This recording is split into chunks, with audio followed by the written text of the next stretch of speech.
All right, thanks for stopping by today. Reason why you are here is probably because information about our community and what's going on with home prices in the home market is very important to you. So today, what I'm going to do is walk through some data, the statistics from the last 2 years, really. So starting January of 2020 through December of 2022. It's going to give us a lot of information. Obviously, these numbers can't be manipulated. They are what they are. They are from the MLS, and this is going to pertain to our community. And yes, I am here locally in Copperleaf as well. So again, thanks for your time, and let's jump into it. So, really taking a look here, first is the average median sales price. Um, I like to look more at the average sales price, which is going to be this green line.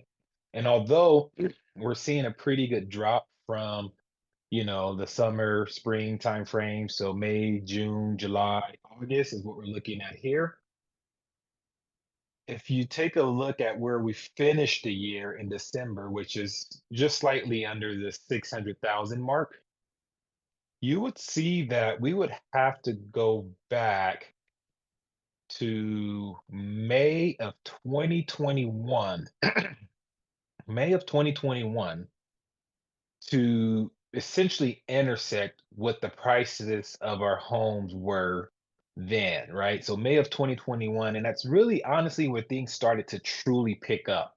Um, so those that are kind of worried about a crash or home prices dropping too much or too fast or whatever it may be, you can see here we're still above early 2021 trends, and then obviously any year prior to that. So we're still sitting in a pretty good position. We're holding on to our equity right now. And as we kind of go through this, you're going to see areas that have been impacted with some of the recent changes with interest rates and things like that. I'm not going to touch on rates too much. I mean, they are what they are. We seen the increase up to 7%, and we start to see a slow decrease. Interest rates ideally are gonna follow um um inflation. So as inflation comes down, we're gonna start to see interest rates go down.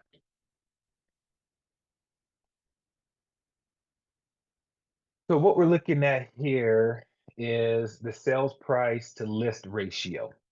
All right. So basically, what did we actually sell the home for compared to what was the home listed for. And this graph here works in percentages, right? So from 112% down to 94%. And again, we're not too far off. We're finishing December, looks like just above 98%.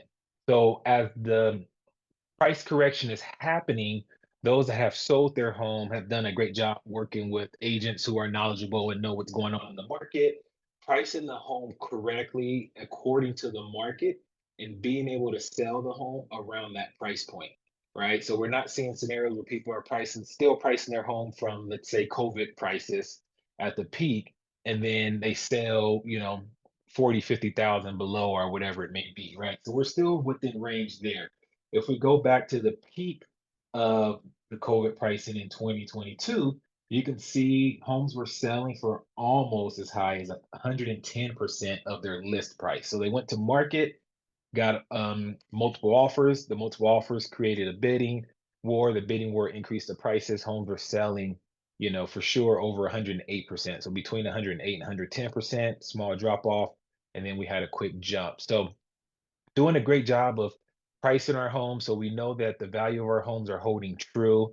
We're not seeing a massive drop as we've seen in October, right? So coming out of the summer here in October, was a pretty good drop just because I think a lot of us in our industry were still adjusting to, well, what's the true market value?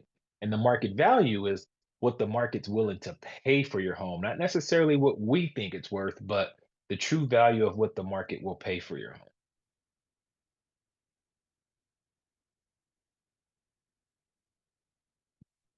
This is basically just showing us, the number of properties sold, right? Um, Obviously, when things are hot and things are moving, you can see that the number of properties sold slowly decreased up until this point, but also back in 2020, there was a lot more inventory. So as inventory decreased, you can only sell so many homes. And that's really what we start to see as we enter 2021, and then coming into really the peak months out of the summer into 2022. Even today, our inventory is still historically low. So basically, what that means is we don't have the months and months of inventory that we've seen in the past that could sustain really a spring buyer market. And as we kind of move towards spring, with inventory as low as it is, some buyers can still run into a scenario where they're back in multiple offer situations just because there's simply not enough homes to support the amount of buyers that we traditionally see in spring, right? So here, just seeing the number of homes sold. Once again, we're looking over the last 2 years. December and November, dropped to five. September was a little bit higher, which to me, the September number is kind of unusual. I mean, if you go back to 2020, you could see July and August was much higher. September during 2021. So we got, some areas where the numbers are a little out of whack, but traditionally September is a little lower. What you usually see is people want to be in their homes prior to school starting back. So you would see an uptick in homes being sold kind of in that May, June, July, August timeframe. Average days on market. So this is one area where sellers have to be aware of, and they definitely want to be realistic about, right? We were spoiled during this era here where homes were on the market for the weekend, multiple offers, again, over asking, simply because one, there wasn't enough inventory, two, buyers were trying to take advantage of the lower interest rates. Now, the positive we're seeing in our community is in November, October, November, we're looking at 62 days and 78 days. That number has come down significantly. Now, what we're seeing, two things are happening. One, homes are being priced better, so they're selling a little bit sooner. Two, homes that sit on the market for too long, the seller is now pulling those homes off of the market, right? So they're like, oh, it's been sitting too long. I don't want to go through this process, or I want to take a break as we go into holiday season. So they pulled those homes back from the market, right? Well, what does that do? Once again, it impacts the amount of inventory that's available. And as we kind of go through winter and into spring, we would see if those homes come back to market or if the seller decides to hold on to it. It's going to be really interesting to see how inventory is impacted as we approach spring, especially in a scenario where there's a possibility that rates may continue on this downward trend, right? So that's going to be something to definitely keep an eye out on.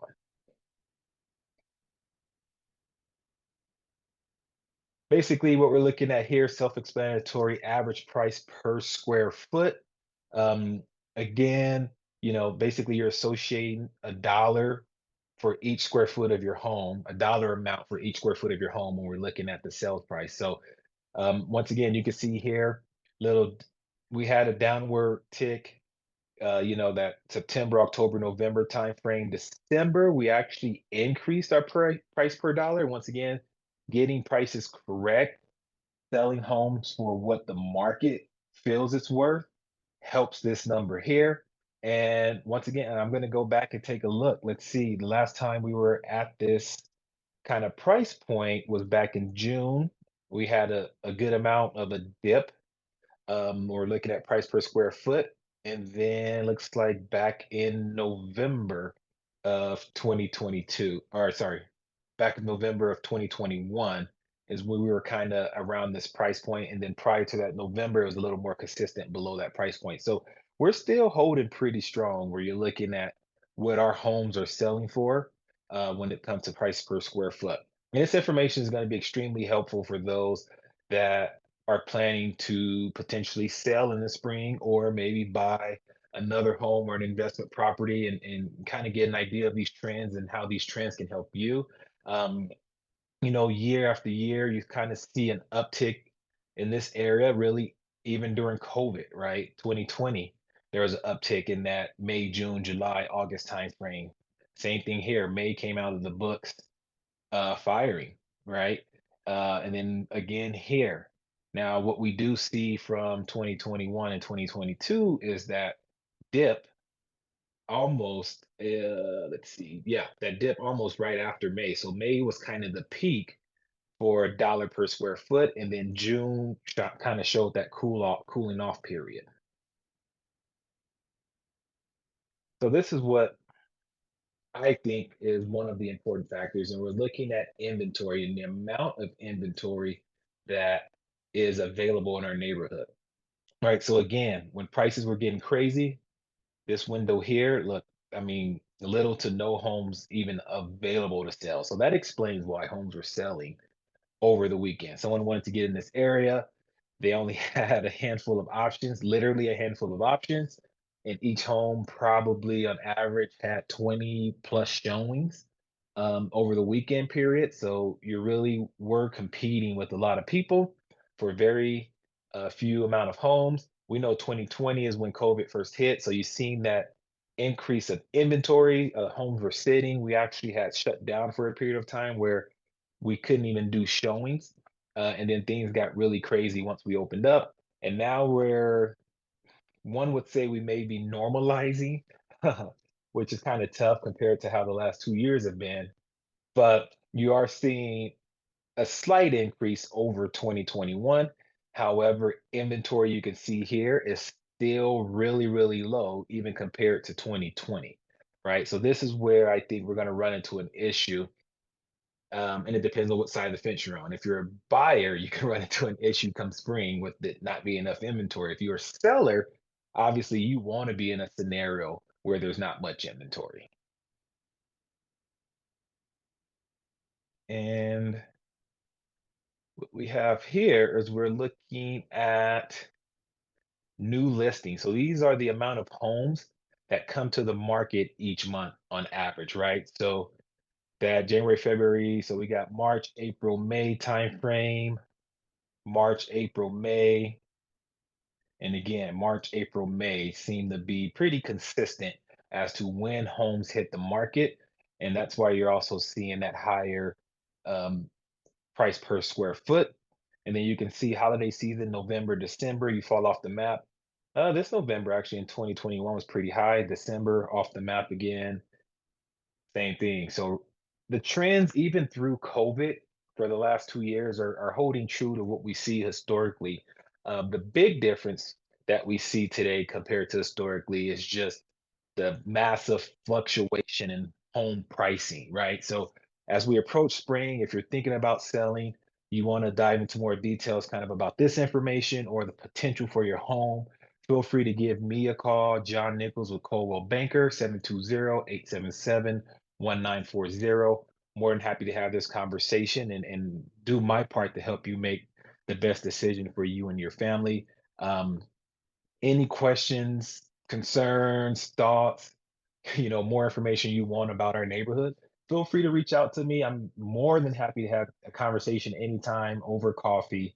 I'm really here to help, do my part to help our community, as well as to help those who sell maximize their investment and their return, and those who are buying take a look at where the best opportunity may lie. Thanks for stopping by. Hopefully you like, subscribe. I will be doing these more frequently. Thank you. Have a great day.